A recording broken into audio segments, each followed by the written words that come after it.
Kasi natin mayroon siyang ano ba to? Ilong, mata. Ito may nguso siya rito.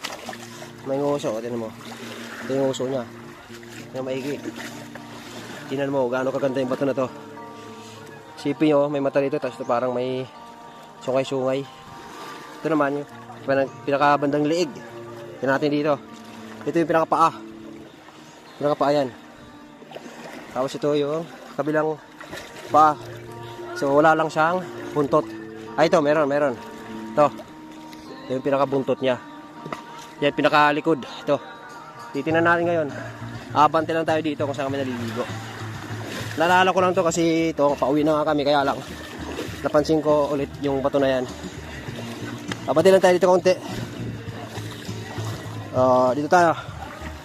Tingnan maigi. Ano masasabi niyo? Ano itsura niya? Ang daming bato dito. Pero yan lang yung kakaiba. Tingnan nyo. Gigilid pa tayo dito. Di ba? Pero dito yung pinaka mas maganda yung itsura niya pag dito.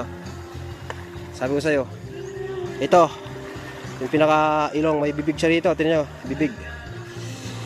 Ulo, laki ng ulo nyo. Tapos yung leeg niya, yung pinaka dito, yung Adam's apple. Tingnan nyo maigi. Para sang pawikan, di ba?